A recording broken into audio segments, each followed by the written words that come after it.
ఇప్పటివరకు ఎవరైనా మన ఛానల్ని సబ్స్క్రైబ్ చేసుకోకపోతే ఇప్పుడే సబ్స్క్రైబ్ చేసుకోండి. పక్కనున్న బెల్ ఐకాన్ క్లిక్ చేసి ఆల్లో పెట్టుకోండి. నేను పెట్టే లేటెస్ట్ వీడియోస్ అన్ని మిస్ అవ్వకుండా చూడొచ్చు. Central intelligence agency alias CIA United states యొక్క డిఫెన్స్ లో ఇది చాలా అంటే చాలా ముఖ్యమైనది, ఒక కోర్ పార్ట్ అని కూడా చెప్పాలి. యునైటెడ్ స్టేట్స్ కి చెందిన శత్రువులు ఎవరైతే ఉంటారో వాళ్ళందరి మీద కూడా చాలా రకాలుగా ఇది యాక్షన్స్ తీసుకుంటూ ఉంటుంది.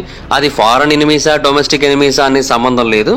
బట్ ఎన్నో దశాబ్దాలుగా వాళ్ళందరినీ కూడా అణిచివేయడానికి యునైటెడ్ స్టేట్స్ కి ఎటువంటి ప్రాబ్లమ్స్ రాకుండా ఉండేందుకు చాలా రకాల ప్రయత్నాలు అయితే చేసింది. అయితే రీసెంట్ గా ఈ సిఐఏ చాలా పెద్ద సంఖ్యలో క్రిటిసిజం అయితే ఎదుర్కొంటోంది. అంటే ఎన్నో ఏళ్ల పాటు అది ఎలాంటి మెథడ్స్ ని అనుసరించిందో, దానికి ఎలాంటి మోటివ్స్ ఉండేవో ఇవన్నీ కూడా రీసెంట్ గా కొన్ని డీక్లాసిఫైడ్ డాక్యుమెంట్స్ ద్వారా బయటకు తెలిసాయి. దాని కారణంగా ఆల్రెడీ ఉన్న కొంత క్రిటిసిజం ఇంకా ఎక్కువైపోయింది. అంటే ఎలాంటి అనెథికల్ మరియు ఇల్లీగల్ కండక్ట్ చేసేవారని చాలా క్లియర్ గా తెలిసింది. అవన్నీ కూడా ఇన్నాళ్లు సిఐఏ యొక్క క్లాసెట్ లోనే మగ్గిపోయి ఉండేవి. కానీ ఇప్పుడు ఆ సీక్రెట్స్ అన్ని కూడా డీక్లాసిఫై అయిపోయాయి. మనం అనుకునే దానికంటే చాలా భయంకరంగా ఉంటాయి, చాలా దారుణంగా కూడా ఉంటాయి. ఫర్ ఎగ్జాంపుల్ వింత వింత టెక్నాలజీని వాడేవారు. బర్డ్ స్పై డ్రోన్స్ అని, క్యాట్ ఫిష్ స్పై డ్రోన్స్ అని, డ్రాగన్ ఫ్లై స్పై డ్రోన్స్ అని, అంతేకాకుండా చాలా రకాల జంతువుల్ని స్పై డ్రోన్స్ కింద ఉపయోగించేవారు. అండ్ వాటన్నిటి ప్రాణాలు ఏమైపోయినా సరే పట్టించుకునేవారు కాదు. మరికొన్ని డీక్లాసిఫైడ్ డాక్యుమెంట్స్ అయితే చాలా సీక్రెట్ ప్లాన్స్ ను కూడా రివీల్ చేశాయి. అంటే చాలా మంది పొలిటికల్ పీపుల్ ని చంపడానికి సిఐఏ వాళ్ళు చాలా పకడ్బందీగా ప్లాన్ చేశారు. అది మాత్రమే కాకుండా మైండ్ కంట్రోల్ టెక్నిక్స్ వాడారు, టార్చర్ మెథడ్స్ ని చాలా దారుణంగా చేశారు. ప్రపంచవ్యాప్తంగా యుద్ధాలు క్రియేట్ అవ్వడానికి కూడా వీళ్ళు కొన్నిసార్లు కొన్ని పనులు చేశారు. ఇలాగ ఒకటి కాదు రెండు కాదు, సిఐఏ చాలా అంటే చాలా దారుణాలు చేసింది. అసలు ప్రజలు వాటి గురించి ఏమాత్రం ఊహించని కూడా ఊహించలేదు. సో ఈ రోజు ఈ వీడియోలో ఆ సిఐఏకి చెందిన కొన్ని డార్కెస్ట్ సీక్రెట్స్ గురించి తెలుసుకోబోతున్నాం. అవన్నీ కూడా ఆ డీక్లాసిఫైడ్ డాక్యుమెంట్స్ కారణంగానే మనకందరికీ కూడా తెలిసింది. సో ఇంకెందుకు late, let's get into the video. Number 1, political హత్యలకి కుట్రలు చేయడం. సిఐఏ ఎప్పటి నుంచో చాలా మంది పొలిటికల్ పీపుల్ ని చంపడానికి ప్రయత్నాలు చేసింది. అండ్ వాటిలో కొన్నిసార్లు సక్సెస్ అయిందని కూడా చాలా మంది నమ్ముతూ ఉంటారు. కాకపోతే పర్టికులర్ గా కొంతమందిని చంపడానికి మాత్రం సిఐఏ చాలా కష్టాలు పడింది. దానికోసం చాలా రకాల ఎత్తుగాళ్లు కూడా వేసింది. వాటి గురించి కొన్ని విషయాలు తెలిసాయి. అవి చాలా అంటే చాలా కాంట్రవర్షియల్ గా కూడా మారిపోయాయి. కాకపోతే ఇక్కడ వాళ్ళని మెచ్చుకునే వాళ్ళు కూడా ఉన్నారు. ఎందుకంటే సిఐఏ వాళ్ళు చాలా అద్భుతమైన క్రియేటివిటీని ఉపయోగించారు. అంటే కేవలం తుపాకులను ఉపయోగించో లేదంటే ఎవరో ఒక హంతకుడిని పెట్టేసో వాళ్ళని చంపేయాలనుకోవడం కాదు. వేరు వేరు రకాల మెథడ్స్ ని ఉపయోగించి మనుషుల్ని చంపడానికి ట్రై చేశారు. 2007వ సంవత్సరంలో ద ఫ్యామిలీ జ్యువెల్స్ అనే పేరుతో కొన్ని డాక్యుమెంట్స్ బయటకు వచ్చాయి. ఆ డాక్యుమెంట్స్ లో 1970s లో జరిగిన ఇన్ఫర్మేషన్ అంతా కూడా ఉంది. ఆ డాక్యుమెంట్స్ లో ఉన్న ఇన్ఫర్మేషన్ ఏంటి అంటే, కోల్డ్ వార్ జరుగుతున్న టైంలో సిఐఏ వాళ్ళు చాలా మందిని చంపడానికి ట్రై చేశారు. అందులో భాగంగా ఫిడెల్ కాస్ట్రోని ఎన్నిసార్లు ఎన్ని రకాలుగా చంపడానికి ప్రయత్నాలు చేశారో కూడా డీటెయిల్స్ బయటకు వచ్చాయి. ఫిడెల్ కాస్ట్రో మనకందరికీ తెలిసిందే, అతను క్యూబా యొక్క డిక్టేటర్. ఇతన్ని చంపడానికి సిఐఏ చాలా సార్లు ట్రై చేసింది. చాలా మంది నమ్మేది ఏంటంటే సిఐఏ ఒక పర్సన్ ని ఇంత ఎక్కువగా టార్గెట్ చేయడం ఇంకెప్పుడు జరగలేదు, కేవలం ఫిడెల్ కాస్ట్రో విషయంలోనే జరిగిందని తెలియజేస్తూ ఉంటారు. ఆ డాక్యుమెంట్ లో ఏమని మెన్షన్ చేయబడిందంటే వేరు వేరు రకాల ప్లాట్స్ ను ఉపయోగించారు అతన్ని చంపడానికి. అండ్ అన్ని కూడా చాలా డిఫరెంట్ గా ఉంటాయి. ఒకసారి ఏం చేశారంటే ఫిడెల్ కాస్ట్రో యొక్క ఫేవరెట్ బ్రాండ్ ఆఫ్ సిగార్స్ ఉంటాయి కదా, ఆ సిగార్స్ లో పవర్ఫుల్ టాక్సిన్ ని కలిపి అతను వాటిని కాల్చేటట్టు చేయాలని ప్లాన్ చేశారు. ప్లాన్ చాలా సక్సెస్ఫుల్ గా ఇంప్లిమెంట్ చేయబడింది. సిగార్స్ అక్కడ వరకు డెలివరీ అయిపోయాయి కూడా. కానీ ఆ తర్వాత ఏం జరిగిందనేది ఎవరికీ తెలియలేదు. ఫిడెల్ కాస్ట్రో ఆ సిగరెట్లను కాల్చి చనిపోలేదు కాబట్టి ఆ ప్లాన్ ఫెయిల్ అయిందని అయితే మనం అర్థం చేసుకోవచ్చు. కానీ వాటిని ఇంకెవరైనా కాల్చేసి ఉండొచ్చేమో, వాళ్ళు చనిపోయి ఉండొచ్చేమో. ఇంకొక ప్లాట్ లోనేమో వాళ్ళు చికాగో మాబ్ బాస్ అయిన శామ్ జియాంకానాని కలిశారు. ఈ శామ్ జియాంకానా అనే పర్సన్ క్యూబాలో ఎక్కువగా ఆపరేషన్స్ చేస్తూ ఉండేవాడు. సిఐఏ వాళ్ళు నేరుగా అతనితో కలిసి క్యూబా యొక్క డిక్టేటర్ ని చంపడానికి ప్లాన్స్ వేశారు. అందులో భాగంగా కొన్ని పాయిజన్ పిల్స్ ని తయారు చేశారు. వీటన్నిటిని కూడా అతని యొక్క ఫుడ్ లో కలిపి అతన్ని చంపాలని అయితే డిసైడ్ చేశారు. హాయ్ ఫ్రెండ్స్, మీరు ఎప్పుడైనా సరే 5,000 రూపాయల ప్రోడక్ట్ 250 రూపాయలకు రావడానికి గమనించారా? లేదు కదా. కానీ అమెజాన్, ఫ్లిప్కార్ట్ లాంటి కంపెనీస్ ఏం చేస్తూ ఉంటాయంటే కొన్ని గోల్డెన్ హవర్స్ టైంలో మెగా డీల్స్ ఇస్తూ ఉంటాయి. ఆ డీల్స్ టైంలో ఒక్కొక్క ప్రోడక్ట్ మీద 90% నుంచి 95% వరకు డిస్కౌంట్ అయితే ఉంటుంది. అయితే ఈ డీల్స్ కోసం మీరు కాన్స్టెంట్గా ఆ యాప్స్ చెక్ చేస్తూ ఉండలేదు కదా. కానీ మీకోసం నేను వాటన్నిటిని కూడా కాన్స్టెంట్గా చెక్ చేస్తూ ఉంటాను. అండ్ దాంట్లో ఎప్పుడు ఏ డీల్ పెట్టినా కూడా ఇమీడియట్గా మీకు ఆ ప్రోడక్ట్ని అయితే షేర్ చేస్తాను. మీరు ఇమీడియట్గా ఆ ప్రోడక్ట్ని పర్చేస్ చేయొచ్చు దాని నుంచే. అండ్ అంతేకాదు కొన్ని ఎక్స్ట్రాడినరీ ప్రొడక్ట్స్ ఉంటాయి, వాటిని మీరు బయట ఎక్కడ కూడా చూడరు. వాటి గురించి కూడా నేను మీకు షేర్ చేస్తాను. మీరు సింపుల్గా చేయాల్సింది ఒకటే, కింద డిస్క్రిప్షన్లో మన టెలిగ్రామ్ ఛానల్ లింక్, మన వాట్సాప్ ఛానల్ లింక్, మన ఇన్స్టా బ్రాడ్కాస్ట్ ఛానల్ లింక్ ఉంటాయి. వీటిలో మీరు ఏ యాప్ ఎక్కువగా వాడతారో ఆ యాప్కి సంబంధించిన లింక్ మీద క్లిక్ చేసి ఆ యాప్లో ఉన్న మన ఛానల్ని ఫాలో అవ్వండి. దాంట్లో రెగ్యులర్గా చాలా ప్రొడక్ట్స్ అయితే మీకు అప్డేట్ అవుతూ ఉంటాయి. అండ్ ఆ ప్రొడక్ట్స్లో మీకు ఏది నచ్చినట్టయితే దాన్ని మీరు కొనుగోలు చేయొచ్చు వెంటనే. సో డిస్క్రిప్షన్లో లింక్స్ ఉన్నాయి, వెంటనే ఫాలో అవ్వండి. ఆ తర్వాత చాలా రకాల అటెంప్ట్స్ అయితే చేశారు, బట్ వాటన్నిటిలోని కూడా ఫెయిల్ అయ్యారు. ఒకసారి అతని యొక్క పెన్నులో ఒక సూదిని ఉంచాలని డిసైడ్ అయ్యారు. అప్పటి కాలంలో ఎక్కువగా ఇప్పుడు మనం టిక్ టిక్ పెన్స్ అని పిలుస్తూ ఉంటాం కదా, అంటే పైన బటన్ ప్రెస్ చేస్తారు, అప్పుడు పెన్ యొక్క నిబ్ అయితే బయటకు వస్తుంది. సో అలాంటి పెన్స్ లో ఒక దాంట్లో ఒక పాయిజన్ తో నిండిపోయి ఉన్న నీడిల్ని పెట్టి అతను దాన్ని ప్రెస్ చేసినప్పుడు ఆ నీడిల్ అతని చేతికి గుర్చుకుపోయేటట్టుగా ప్లాన్ చేయాలనుకున్నారు. కాకపోతే అది కూడా ఫెయిల్ అయింది. అండ్ ఆ తర్వాత 1963లో జాన్ ఎఫ్ కెనడీ చనిపోయిన తర్వాత ఈ ప్లాన్స్ అన్ని కూడా మాక్సిమం ఆగిపోయాయి. అండ్ ఇంకొక ప్లాన్ కూడా చేశారు, అదేంటంటే ఒక సీషెల్లో ఒక చిన్న బాంబు పెట్టాలని, కానీ అది ఇంప్రాక్టికల్ అని చెప్పి దాన్ని ఆపేశారు. ఇలాగ చాలా రకాలుగా ప్లాన్స్ చేశారు అతను చంపడానికి. ఎన్ని తెలివితేటలు వాడారో చూడండి. అండ్ ఈ సిఐఏ వాళ్ళు మరొక వ్యక్తిని కూడా చంపడానికి చాలా ఎక్కువగానే ప్లాన్స్ చేశారు. అతను మొట్టమొదటి democratic republic of Congo prime minister. అతని పేరు ప్యాట్రిస్ లుముంబా. ఈ లుముంబా అనే పర్సన్ ప్రో కమ్యూనిస్ట్. అతని యొక్క ఆలోచనలు యుఎస్ఏకి చాలా డిఫరెంట్ గా ఉండేవి. అతను సోవియట్ యూనియన్ తో కలిసి పనిచేస్తూ అమెరికాకి వ్యతిరేకంగా పనిచేస్తున్నాడని చాలా మంది నమ్మడం మొదలు పెట్టారు. అప్పట్లో సిఐఏ కూడా అదే విషయాన్ని నమ్మింది. అందుకే 1960s టైంలో సిఐఏ వాళ్ళు అతన్ని చంపడానికి కూడా చాలా రకాల ప్లాన్స్ చేశారు. అతని యొక్క టూత్ బ్రష్ మీద కూడా పాయిజన్ నింపాలని ప్లాన్ చేశారు. అతను బ్రష్ చేస్తున్నప్పుడు ఆ పాయిజన్ అతని శరీరంలోకి వెళ్లాలని, అలా అతను చనిపోవాలని ప్లాన్ చేశారు. అయితే ఎండ్ ఆఫ్ ది డే అతను అలా చనిపోలేదు. కాకపోతే కొంతమంది సిఐఏ ఫార్మర్ ఆపరేటివ్స్ ఏమని చెబుతూ ఉంటారంటే అతన్ని చంపింది ఎవరు, రైవల్ కాంగలీస్ గ్రూప్స్. బట్ వాళ్ళు ఇతన్ని చంపడంలో కూడా సిఐఏ హస్తం ఉంది అని అయితే చాలా మంది నమ్ముతూ ఉంటారు. కాకపోతే దీనికి ఎటువంటి ఎవిడెన్స్ అయితే ఇప్పటివరకు దొరకలేదు. అయితే ఇప్పటివరకు వాళ్ళు చేసిన అన్ని రకాల హత్య కుట్రల్లో అత్యంత వింతైన, అత్యంత దారుణమైన కుట్ర ఏది అంటే ఆర్టిఫిషియల్ లైట్నింగ్ వెపన్. వినడానికి చాలా వింతగా ఉంది కదా. ఈ వెపన్ చాలా డిఫరెంట్ వెపన్. దీని గురించి 1960s కి చెందిన ఒక డాక్యుమెంట్ మనకు తెలియజేసింది. అయితే ఈ ప్లాన్ ని అందించిన మెట్రాలజిస్ట్ ఎవరు అనేది అయితే మాత్రం మనకు ప్రస్తుతానికి పూర్తిగా తెలియదు. ఇంతకీ ఆ ప్లాన్ ఏంటి అంటే ఒక విమానం ద్వారా గానీ, ఒక రాకెట్ ద్వారా గానీ కొన్ని సన్నటి వైర్స్ ని కిందకి పంపిస్తారు. అంటే భూమి మీద కొంత ఎత్తు వరకు పంపిస్తారు. వాటన్నిటిని కూడా కలిపే ఉంచుతారు, ఎందుకంటే వాటన్నిటి పవర్ ఒక చోటకి చేరాల్సి ఉంటుంది కాబట్టి. ఆ తర్వాత ఎలక్ట్రికల్ ఛార్జ్ ని ఈ వైర్స్ ద్వారా ఒక పర్టికులర్ టార్గెట్ మీదకి పంపిస్తారు. అది ఒక పర్టికులర్ బిల్డింగ్ అవ్వచ్చు, లేదంటే ఏదైనా ఎక్విప్మెంట్ అవ్వచ్చు, లేదంటే ఏదైనా మెషిన్ అవ్వచ్చు, ఒక మనిషి అవ్వచ్చు, ఏదైనా సరే పర్టికులర్ గా వాళ్ళ మీదకి పంపిస్తారు. ఇది ఒకసారి ఒక ఫ్యూయల్ ట్యాంక్ మీద ఒక పెద్ద హోల్ ని క్రియేట్ చేయగలదు, ఎయిర్ క్రాఫ్ట్ యొక్క ప్రొఫైలర్స్ ని డ్యామేజ్ చేయగలదు, అంత మొత్తంలో ఎలక్ట్రిసిటీని జనరేట్ చేస్తుంది. సో దీన్ని కనుక ఒక మనిషి మీదకి పంపినట్టయితే ఖచ్చితంగా మనిషి చనిపోతారు కదా, అందుకు దీన్ని వాడాలనుకున్నారు. ఇన్ఫాక్ట్ దీన్ని కనుక ఉపయోగించినట్టయితే ఎవిడెన్స్ కూడా దొరకదు, పిడుగుపడింది మనిషి చనిపోయాడు అనుకుంటారు. అందుకు దీన్ని వాడాలనుకున్నారు. కాకపోతే ఏంటంటే ఇది వర్కౌట్ కాలేదు, ఎందుకంటే ఈ ప్లాన్ పూర్తిగా అమలు చేయగలిగేంత టెక్నాలజీ వాళ్ళ దగ్గర అప్పట్లో అందుబాటులో అయితే లేదు. బట్ అయినా కూడా సిఐఏ వాళ్ళు ఆగలేదు, వేరు వేరు రకాల మెథడ్స్ అయితే ఉపయోగించి మనుషులను చంపడానికి అయితే ట్రై చేశారు. అండ్ రెండవ అత్యంత ముఖ్యమైన విషయం project MK Ultra. MK Ultra అనేది సిఐఏ యొక్క చరిత్రలో అత్యంత ఇన్ఫేమస్ మరియు టెరిఫైయింగ్ ప్రాజెక్ట్స్ లో ఒకటని చెప్పాలి. ఇది 1974లో బయట ప్రపంచాన్ని తెలిసింది, కానీ జరిగింది మాత్రం 1950s మరియు 1960s టైంలో. న్యూయార్క్ టైమ్స్ జర్నలిస్ట్ అయిన సేమో హిర్ష్ అనే ఒక వ్యక్తి సిఐఏకి చెందిన కొన్ని డాక్యుమెంట్స్ ని బయటకి పబ్లిష్ చేశాడు. అందులో భాగంగా మనుషుల మీద మాదక ద్రవ్యాల ప్రయోగం జరిగింది. ముఖ్యంగా అమెరికన్ సిటిజన్స్ మీద చాలా ఎక్కువగా జరిగింది ఆ ప్రయోగంలో భాగంగా. ఈ విషయం బయటకు వచ్చిన తర్వాత ప్రెసిడెంట్ అయిన గెరాల్డ్ ఫోర్డ్ దీని గురించి ఒక కమిషన్ అయితే ఏర్పాటు చేశాడు, దీని గురించి ఇన్వెస్టిగేట్ చేయమని. అండ్ దాని పేరు ద రాక్ ఫెల్లర్ కమిషన్. అంటే యునైటెడ్ స్టేట్స్ యొక్క వైస్ ప్రెసిడెంట్ అయిన నెల్సన్ రాక్ ఫెల్లర్ దాని యొక్క హెడ్ గా ఉన్నారు. సో అందుకని దానికి ఆ పేరైతే పెట్టారు. అండ్ ఆ తర్వాత ఒక సెనేట్ కమిటీని కూడా ఏర్పాటు చేశారు, దాన్ని చర్చ్ కమిటీ అని పిలుస్తూ ఉంటారు. వీళ్ళు ఆ ప్రాంతంలో జరిగిన కొన్ని దారుణాలను బయట ప్రపంచానికి తెలియజేశారు. అవన్నీ కూడా సిఐఏ చేసిందని తెలియజేశారు. వాటిల్లో అత్యంత ముఖ్యమైనది ఎంకే అల్ట్రా. అంటే మనుషుల మీద చాలా రకాల మాదక ద్రవ్యాల ప్రయోగాలు అయితే జరిగాయి, కానీ వాటిల్లో అత్యంత దారుణమైనది అయితే మాత్రం ఈ ఎంకే అల్ట్రా అని చెప్పాలి. ఇది ఆ ప్రాజెక్ట్ యొక్క కోడ్ నేమ్. ఈ ప్రాజెక్ట్ లో భాగంగా కొన్ని మైండ్ కంట్రోల్ టెక్నిక్స్ ఉపయోగించారు. అవన్నీ కూడా 1950s అండ్ 1960s లో జరిగాయి.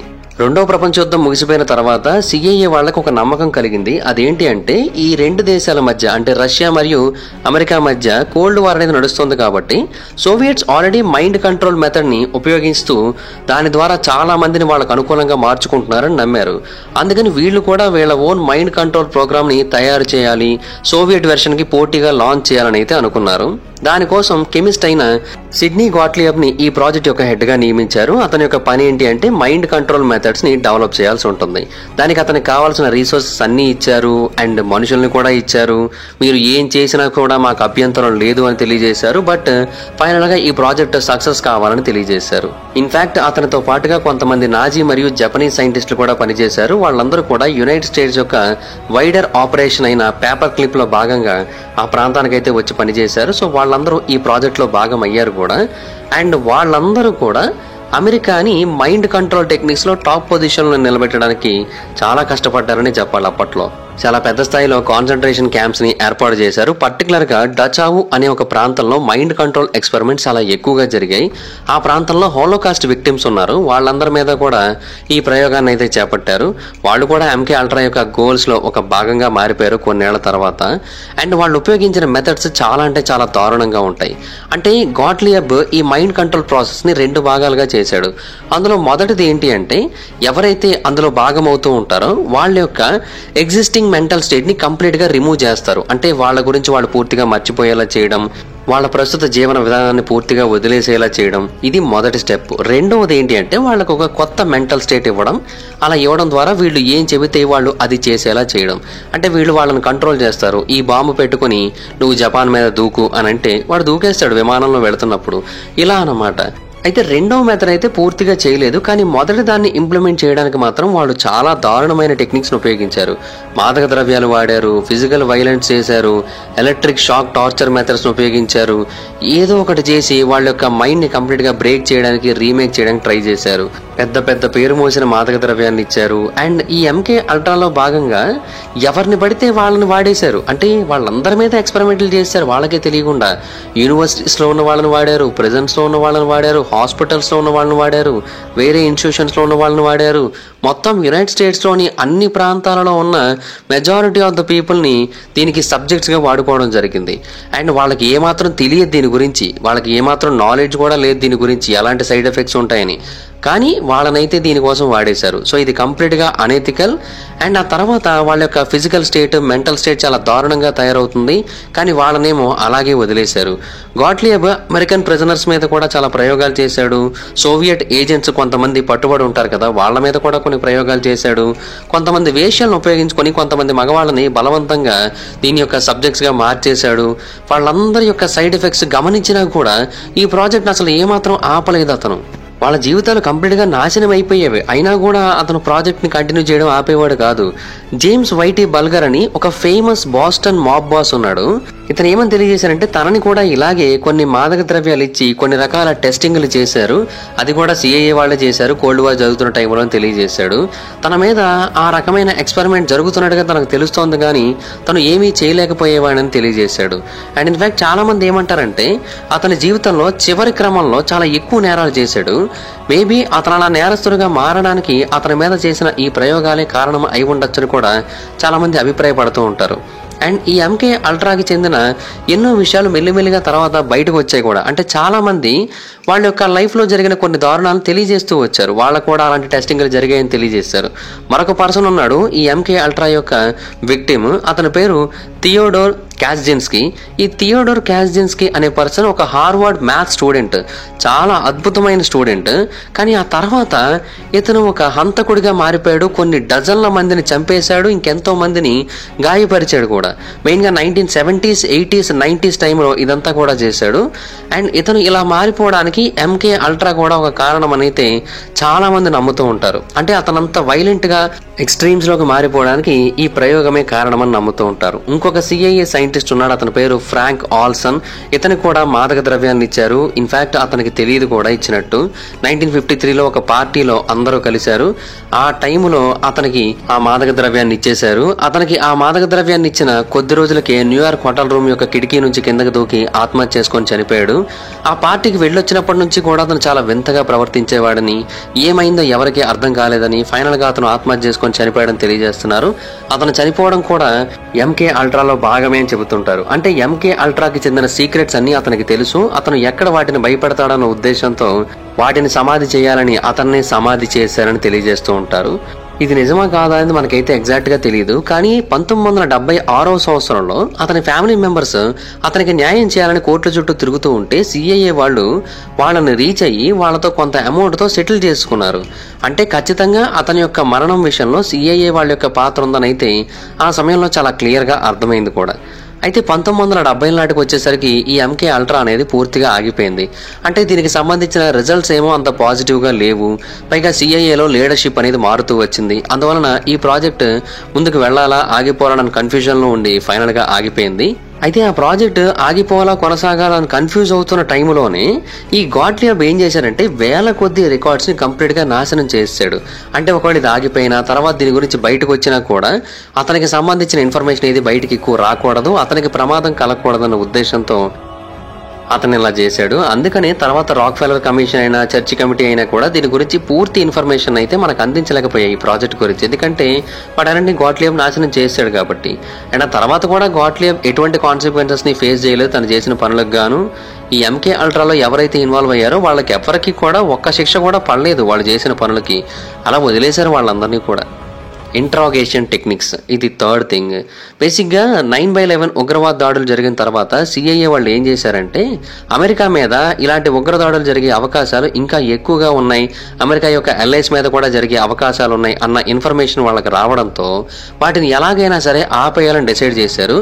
సో ఎక్కడ ఏం జరుగుతుందో ముందుగానే తెలుసుకున్నట్టయితే దాన్ని ఆపచ్చు అని అయితే వాళ్ళు అర్థం చేసుకున్నారు. అందుకోసం వాళ్ళు కొన్ని టెక్నిక్స్ ని ఉపయోగించారు. 2004వ సంవత్సరంలో బుష్ అడ్మినిస్ట్రేషన్ టైంలో ఒక రిపోర్ట్ ని బయటకు రిలీజ్ చేశారు. అండ్ ఒబామా అడ్మినిస్ట్రేషన్ టైంలో కూడా కొన్ని రిపోర్ట్స్ ని బయటకు రిలీజ్ చేశారు. అప్పట్లో సిఐఏ వాళ్ళు వాళ్ళ ఆధీనంలో ఉన్న ప్రిజనర్స్ ని ఎలా టార్చర్ పెట్టేవారు అనేది దీని ద్వారా చాలా క్లియర్ గా తెలియజేశారు. సిఐఏ వాళ్ళు అప్పట్లో కొన్ని ఇల్లీగల్ టార్చర్ టెక్నిక్స్ ని కూడా ఉపయోగించేవారు, కొన్ని ఎన్హాన్స్డ్ ఇంట్రాగేషన్ టెక్నిక్స్ ని కూడా ఉపయోగించేవారు. అంటే ఏదో ఒకటి చేసి ఆ ప్రిజనర్స్ నుంచి ఇన్ఫర్మేషన్ ని బయటికి రప్పించాలని అయితే వాళ్ళు చాలా కష్టపడి ట్రై చేశారు. ఇన్ఫాక్ట్ అవి చాలా అంటే చాలా క్రూరంగా కూడా ఉంటాయి. కొంతమంది వాళ్ళకి అలా చేయడంలో తప్పేమీ లేదని అంటూ ఉంటారు. ఎందుకంటే వాళ్ళు చాలా క్రూరమైన మనుషులు, వాళ్ళు చాలా నేరాలు చేశారు, పెద్ద పెద్ద ఉగ్రవాద సంస్థలకు చెందిన వాళ్ళకి కూడా ఇలాంటి ట్రీట్మెంటే ఇచ్చారు, సో తప్పేమీ లేదని చెబుతూ ఉంటారు. బట్ ఏదైనా అవి దారుణంగానే ఉంటాయి. అందులో అత్యంత ముఖ్యమైనది అయితే వాటర్ బోర్డింగ్. ఈ వాటర్ బోర్డింగ్ అనేది చాలా భయంకరంగా ఉంటుంది.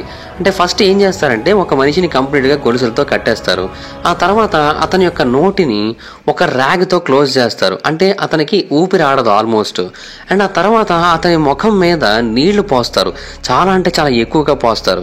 ఆ టైంలో వాళ్ళకి నీటి లోపల మునిగిపోతున్న ఫీలింగ్ కలుగుతూ ఉంటుంది. కొన్నిసార్లు దీని కారణంగా వాళ్ళు చనిపోతూ ఉంటారు కూడా. ఎందుకంటే దీని కారణంగా విపరీతమైన భయం కలుగుతూ ఉంటుంది, వాళ్ళకి ఆక్సిజన్ డిప్రైవేషన్ అనేది వస్తుంది. సో దాని కారణంగా వాళ్ళలో చాలా మంది చనిపోయే అవకాశాలు ఎక్కువగానే ఉంటాయి. ఈ వాటర్ బోర్డింగ్ ని చాలా ఏళ్ల పాటు ఉపయోగించారు. కొన్నిసార్లు ఏం చేస్తారంటే కళ్ళు మూసేసి వాళ్ళ మొహం మీద విపరీతంగా నీళ్లు పోస్తూ ఉంటారు. అయితే ఇది ఇల్లీగలే, కానీ వాళ్ళైతే దీన్ని చాలా ఎక్కువగా ఉపయోగించేవారు. ముఖ్యంగా ప్రిజనర్స్ నుంచి ఈ రష్యాకి చెందిన ఇన్ఫర్మేషన్ లేదంటే వేరే ఏదైనా ఉగ్రవాద దాడులకు సంబంధించిన ఇన్ఫర్మేషన్ బయటికి రాబట్టడానికి ఇవన్నీ కూడా చేసేవారు. ఇవన్నీ కూడా చాలా పెద్ద కాంట్రవర్సీగా నిలిచాయి అప్పట్లో. కానీ ఇంకా చేసేదేమీ లేక వాళ్ళనైతే వదిలేసేవారు. మెయిన్గా 9/11 దాడులు జరగకపోయినట్టయితే ఇంత దారుణంగా ఉండేది కాదనేది కొంతమంది మాట. అయితే ఈ వాటర్ బోర్డింగ్ అనేది వాళ్ళు ఉపయోగించిన అత్యంత దారుణమైన టెక్నిక్స్ లో కేవలం ఒకటి మాత్రమే. వాళ్ళు ఇంకా చాలా రకాల టెక్నిక్స్ ఉపయోగించేవారు. ఫైర్ ఆర్మ్స్ ఉపయోగించేవారు, పవర్ టూల్స్ ఉపయోగించేవారు. వాళ్ళు కనుక నిజం చెప్పపోయినట్టయితే వాళ్ళని చంపేస్తామని చెప్పేవారు. అంటే ఇది కూడా కామనే, కానీ ఇంకొక రకంగా ఉండేది అక్కడ. అంటే ఏం చేసేవారంటే ఇంకొక సిఐఏ ఏజెంట్ ని తీసుకొని వచ్చేవారు. అతనికి కూడా ప్రిజనర్ లాగే డ్రెస్ వేసేవారు, మొహాన్నేమో మాస్క్ తో మూసేసేవారు. ఆ తర్వాత అతన్ని షూట్ చేసినట్టుగా గన్ ని గాలిలో షూట్ చేసేవారు. తర్వాత అతని పక్కన ఫుల్ గా ఫేక్ రక్తాన్ని పడేసేవారు.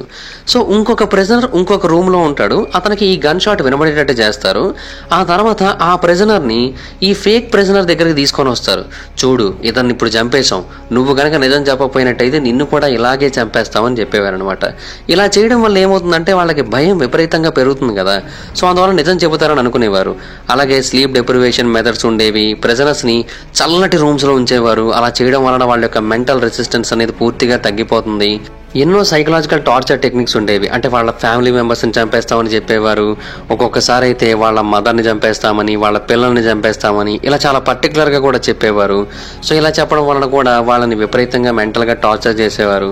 ఇవన్నీ కూడా బయట తెలిసినప్పుడు చాలా పెద్ద బ్యాక్లాష్ అయితే ఎదురైంది, అది డొమెస్టికల్గా అయినా ఇంటర్నేషనల్గా అయినా కూడా. అందుకనే బరాక్ ఒబామా రెండోసారి ఎలక్షన్స్ కోసం పోటీ పడుతున్న టైంలో ఒకవేళ తనను కనుక గెలిపించినట్టయితే గువాంటనామో బే డిటెన్షన్ సెంటర్ని కంప్లీట్గా క్లోజ్ చేసేస్తామని తెలియజేశాడు. ఎందుకంటే ఆ ప్రాంతంలోనే ఇలాంటి అబ్యూజెస్ చాలా అంటే చాలా దారుణంగా జరిగాయి కాబట్టి.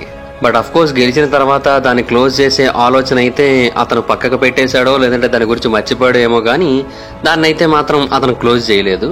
సో అలాగా సిఐఏ వాళ్ళు చాలా అంటే చాలా దారుణమైన పనులైతే చేశారు. వీటి గురించి ఎక్కడా కూడా పబ్లిష్ చేయబడలేదు, కానీ ఆ డాక్యుమెంట్స్ బయటకు రివీల్ అయిన తర్వాత మాత్రమే వాటి గురించి మనకు తెలిసింది.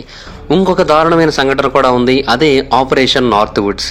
1992 సంవత్సరంలో 1963 సంవత్సరంలో చనిపోయిన జాన్ ఎఫ్ కెనడీకి సంబంధించిన రికార్డ్స్ కలెక్షన్ యాక్ట్ ని తీసుకొని వచ్చారు.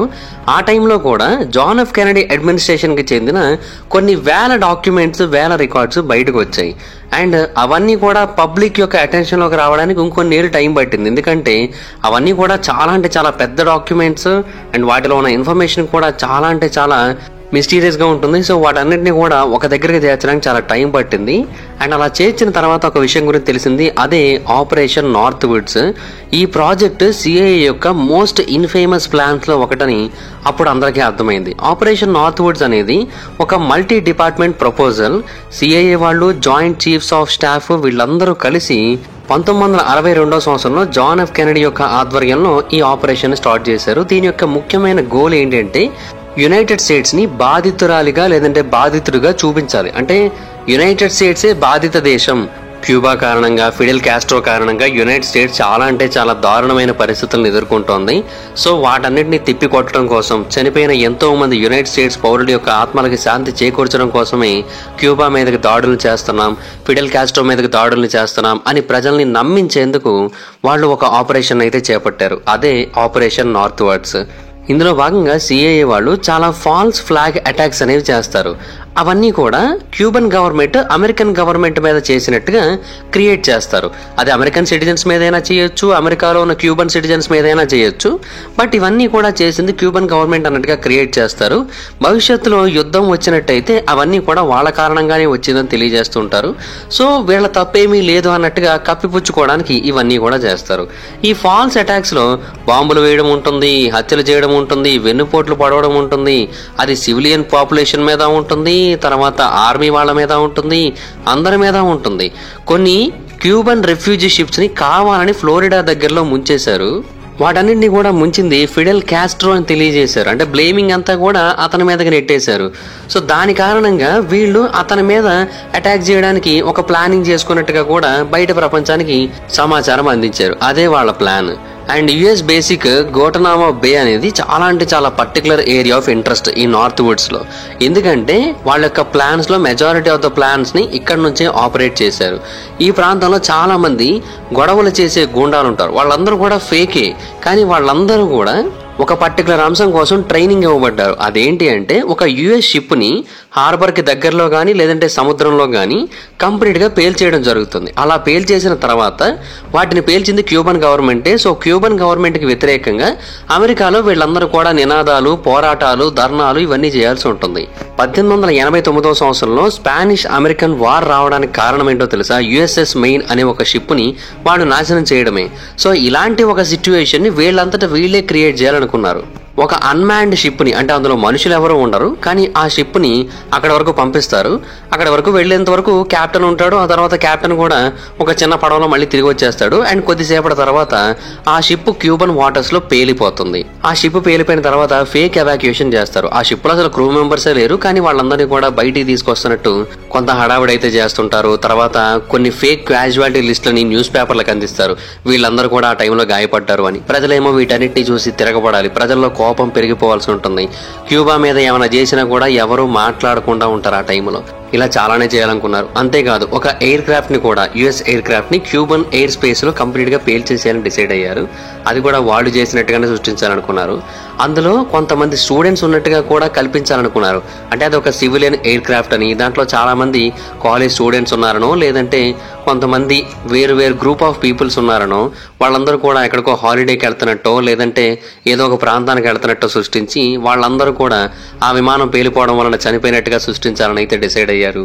అంటే నిజంగానే అమెరికా నుంచి ఒక ఎయిర్ క్రాఫ్ట్ బయలుదేరుతుంది, కొంతమంది స్టూడెంట్స్తో కొంతమంది మనుషులతో బయలుదేరుతుంది. కాకపోతే మధ్యలో దాన్ని డైవర్ట్ చేసేసి ఒక ఎంటీ ఎయిర్ క్రాఫ్ట్ ని యాడ్ చేస్తారు. అండ్ రెండు ఒకేలాగా ఉండేలా చూసుకుంటారు. సో ఎవరికి కన్ఫ్యూజన్ రాకుండా ఉండేందుకు అనమాట.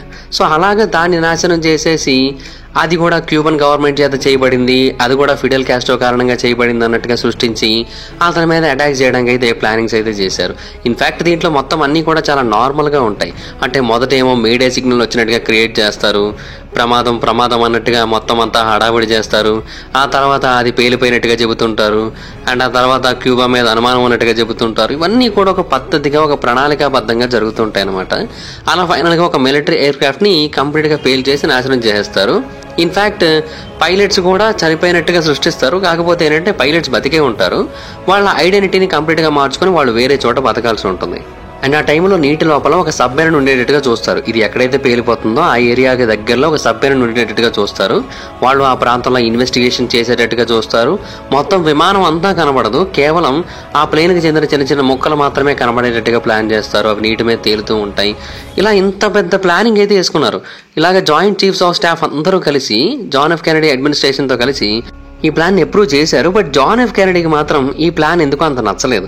అందుకని అతను ఆ చీఫ్స్ ఆఫ్ స్టాఫ్ యొక్క చైర్మన్ కూడా మార్చేశారు. అండ్ ఈ ప్రపోజల్ని కూడా మార్చమని చెప్పాడు. అంటే ఈ ఐడియా ఎందుకు అతనికి అంతగా నచ్చలేదు. ఇంకా పకడ్బందీగా, ఇంకా అద్భుతంగా, ఇంకా టాప్ క్లాస్లో ఉండాలని ఎక్స్పెక్ట్ చేశాడు అతను. దానికోసం చాలా మంది మిలిటరీ మరియు ఇంటెలిజెన్స్ అఫీషియల్స్ని కూడా ఉపయోగించాడు. కానీ అతను అనుకున్నట్టుగా జరగలేదు. అయితే మరికొంతమంది ఏమంటారంటే ఆ టైంలో జాన్ ఎఫ్ కెనడీ క్యూబా వైపు కొంచెం అనుకూలంగా కూడా మారిపోయాడు. దాని కారణంగా అతను దీన్ని ఆపేశాడని కూడా చెబుతుంటారు. అంటే సడన్ గా జాన్ ఎఫ్ కెనడీ మంచివాడిగా మారిపోయాడు, అందువలన దాన్ని ఆపేశాడని చెబుతుంటారు. బట్ అది ఎంతవరకు వాస్తవం అనేది మనకి తెలియదు. కానీ ఆ తర్వాత ఎప్పుడైతే జాన్ ఎఫ్ కెనడీ నవంబర్ 1963లో చంపబడ్డాడో ఇంకా ఆ తర్వాత ఈ ప్రాజెక్ట్ కంప్లీట్గా ఆగిపోయింది.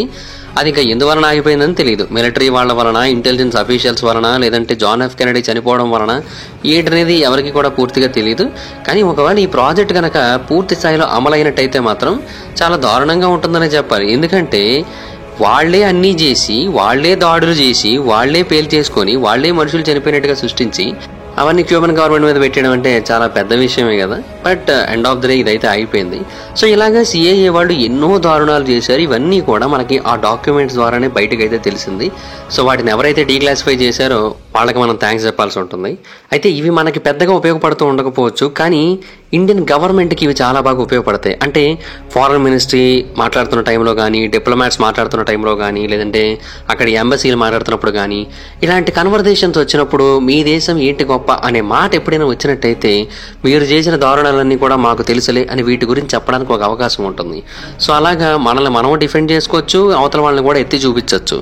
సో అందుకు ఇవన్నీ కూడా ఖచ్చితంగా చాలా అంటే చాలా ఇంపార్టెంట్ అవుతాయి. సో అవన్నీ కూడా ఈ డాక్యుమెంట్స్ యొక్క డీక్లాసిఫికేషన్ ద్వారా మాత్రమే బయటికి తెలిసాయి. So that's it guys, this is the video కనుక మీకు నచ్చినట్టయితే లైక్ చేయండి, వీడియో షేర్ చేయండి. ఇప్పుడో కారణం మన ఛానల్ని సబ్స్క్రైబ్ చేసుకోకపోతే ఇప్పుడే సబ్స్క్రైబ్ చేసుకోండి. పక్కన బెల్ ఐకాన్ ఆల్లో పెట్టుకోండి, నా ఫర్దర్స్ మిస్ అవ్వకుండా చూడొచ్చు. చాలా మంది చూస్తున్నాం కానీ సబ్స్క్రైబ్ చేసుకోండి. So please try to subscribe and click the bell icon also. నా ఇన్స్టాగ్రామ్ ఐడి జబర్దస్త్ మైదర్, మీరు ఎక్కడ కూడా వచ్చినట్టు ఫాలో అవ్వచ్చు. Thank you so much guys, bye bye. Meet next video, bye bye.